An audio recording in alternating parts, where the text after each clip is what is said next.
रनावत ने ये सवाल पूछा था एक्चुअली कि 1947 में कौन सी आज़ादी की जंग हुई। तो एक जाहिल औरत है, शायद बेचारी स्कूल वगैरह नहीं गई होगी, गरीब रहे होंगे माँ बाप, नहीं भेज पाए होंगे, पढ़ी नहीं, लेकिन चाहे तो 6, 7, 8 की किताबें स्कूल की उठा लें और पढ़ लें और उनको पता चल जाएगा कि 1947 में हमें रिजल्ट मिला था। वो आज़ादी एक रिजल्ट थी, किसका? जो 100 साल से ज़्यादा हमने स्ट्रगल किया उसका वो रिजल्ट था। 2014 में उन्होंने कहा आज़ादी मिली, हाँ मिली ना। पहले जो है हमारा मुल्क बहुत ज़्यादा सेफ था, सिक्योरिटी थी, औरतों की इज्जत थी, इतने रेप नहीं होते थे, इतने मर्डर नहीं थे, इतनी लिंचिंग नहीं थी, इस तरह से मस्जिदें नहीं जलाई जाती थी। तो ये सारी चीज़ें, ये सारे अचीवमेंट्स हैं बीजेपी की जो हमको 2014 के बाद से मिल रहे हैं। तो कहीं ना कहीं वो सच ही कह रही हैं। आप कंगना रनावत की बात कर रहे हैं तो उस मतलब इट्स अगेंस्ट अवर डिग्निटी। हम एक ऐसी औरत को कैसे डिस्कस कर सकते हैं, हमारी इज्जत के खिलाफ है। लेकिन फिर भी चूंकि अब एक इशू आया है तो हमें बात करनी पड़ेगी। देखिए, आज़ादी हमें 1947 में रिजल्ट मिला था।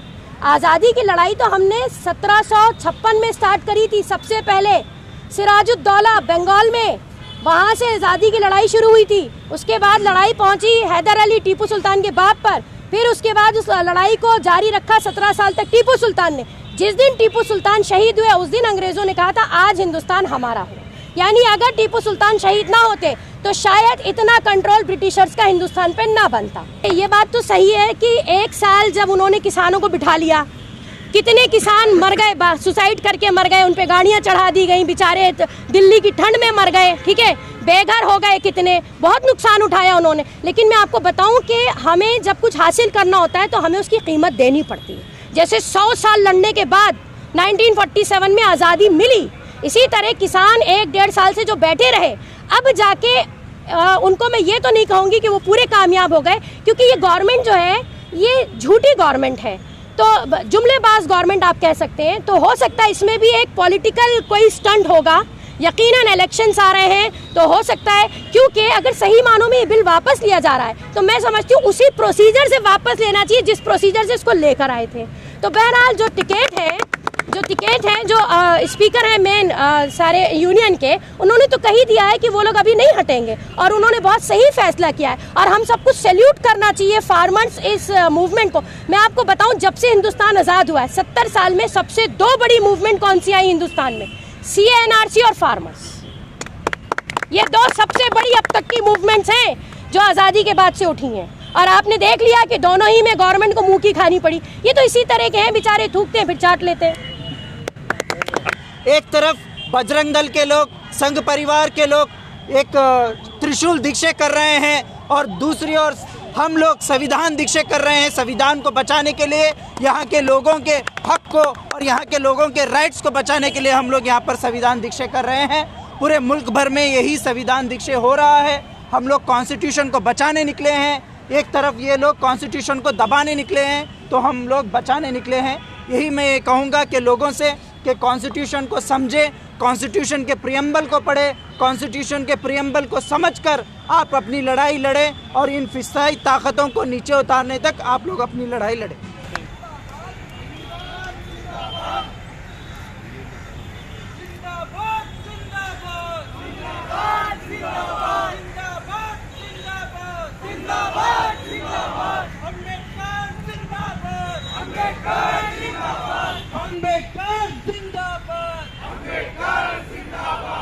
ಭಾರತದ ಜನತೆಯಾದ ನಾವು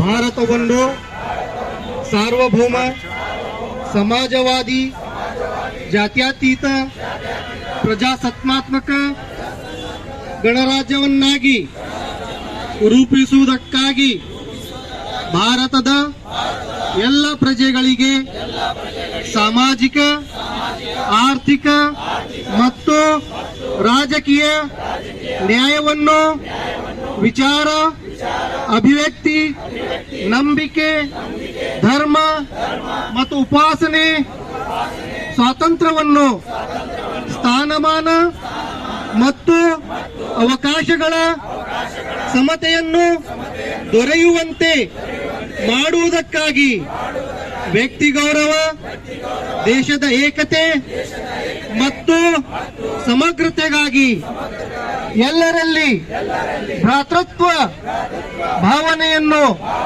ಮೂಡಿಸುವುದಕ್ಕೆ ದೃಢ ಸಂಕಲ್ಪ ಮಾಡಿ ನಮ್ಮ ಸಂವಿಧಾನ ಸಭೆಯಲ್ಲಿ 1949 ನವೆಂಬರ್ 26ನೇ ದಿನದಂದು ಈ ಸಂವಿಧಾನವನ್ನು ನಮಗೆ ನಾವೇ ಅರ್ಪಿಸಿಕೊಂಡು ಅಂಗೀಕರಿಸಿ ಶಾಸನವಾಗಿ ವಿಧಿಸಿಕೊಂಡಿದ್ದೇವೆ. आज हम यहाँ पर बाबा साहेब अम्बेडकर के स्टैचू के सामने कॉन्स्टिट्यूशन डे सेलिब्रेट कर रहे हैं। ये सेलिब्रेशन जो है SDPI की तरफ से आज नेशन वाइड मुल्क के हर हिस्से में हो रहा है और इस दिन की खूबसूरती है कि ये वो दिन है जिसने हमें हुकूक दिए हैं और हमें हमारी जिम्मेदारियाँ बताई हैं। उसी को लेकर आज हमने यहाँ पर ओथ भी ली है और हमारी पार्टी जो है उन्होंने गार्लैंड किया बाबा साहेब की मूर्ति को, क्योंकि कॉन्स्टिट्यूशन का सारा क्रेडिट जो है वो बाबा साहेब को जाता है।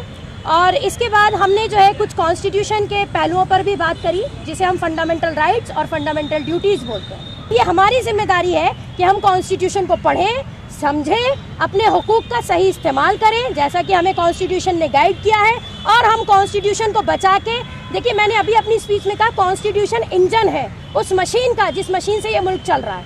अगर जो कॉन्स्टिट्यूशन फेल होता है या उसे ख़राब करने की कोशिश की जाती है तो आप समझ लीजिए कि पूरे मुल्क की चलने वाली मशीनरी ख़राब हो जाएगी और मुल्क चलाने के लिए बहुत दिक्कत हो जाएगी। और जाहिर सी बात है, आपको मालूम है हिंदुस्तान कोई बहुत ज़्यादा डेवलप मुल्क नहीं है।